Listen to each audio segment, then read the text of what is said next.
যারা ট্রোল করেন, বিশেষ করে মহিলাদেরকে আরকি, যারা ট্রোল করেন বা মহিলাদেরকে ইঙ্গিত করে কথা বলেন, আমি সেসব মানুষদেরকে ঘৃণা করি। এবং আমি সেটা শুধু আমার পরিবারের জন্য না, যেকোনো মহিলাকে কেউ যদি নোংরা কথা বলে, সে রাস্তায় হোক, সোশ্যাল মিডিয়া হোক, যেখানেও, আমি প্রতিবাদ করার জন্য দাঁড়িয়ে আছি। এবং আমার সামনে যদি এসে কেউ, মানে আমার তার ক্ষমতা থাকলে আমার সামনে এসে দাঁড়াক, আমি তার জিভ চোখ দুটোই তুলে নিতে পারি আরকি।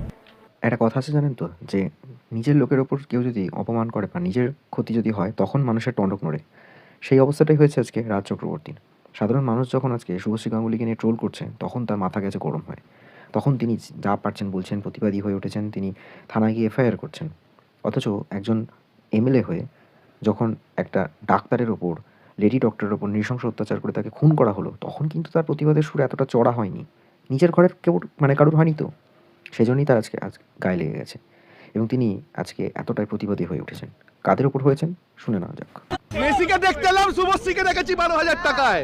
আসল কাজ আমাদের করতে হবে 2-3 মাস বাদে। যেখানে যাচ্ছে খোকলা করে রেখে দিচ্ছে, যেখানে যাচ্ছে খোকলা শুধু পলিটিশিয়ান আর টলিউডের অ্যাক্ট্রেস, আর কিচ্ছু নেই এখানে।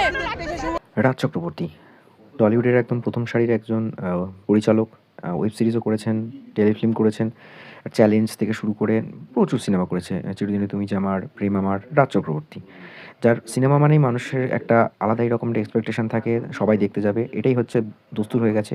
তার স্ত্রী হচ্ছেন শুভশ্রী গাঙ্গুলি, যিনি গত সপ্তাহ শনিবার অর্থাৎ 13 তারিখ গেছিলেন যুবভারতী ক্রীড়াঙ্গন, এবং তার আগে হায়াতে তার একটা অনুষ্ঠান ছিল, মিট আপ ছিল, সেখানে মেসির সাথে তার দেখা করার কথা ছিল এবং সেখান থেকে তাকে বলা হয়েছিল যুবভারতী ক্রীড়াঙ্গনে যেতে।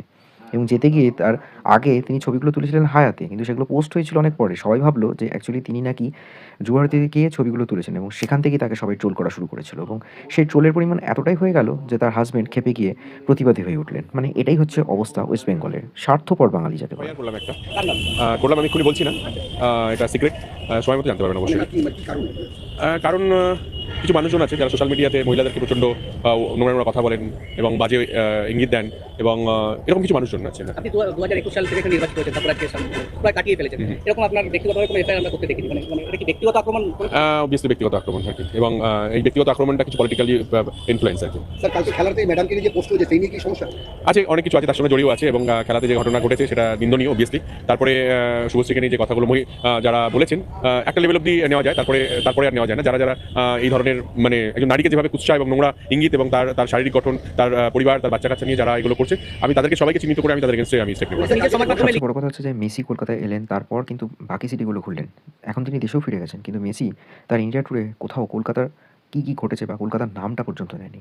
এতটাই খারাপ সিচুয়েশন। এটা মানতে হবে যে মেসি কলকাতায় এসে হয়তো পশ্চিমবঙ্গের অবস্থাটা কী, রাজনীতির প্রেক্ষাপট কী, বর্তমান অ্যাডমিনিস্ট্রেশনের কী অবস্থা, সেটা অন্তত গোটা ওয়ার্ল্ডের লোক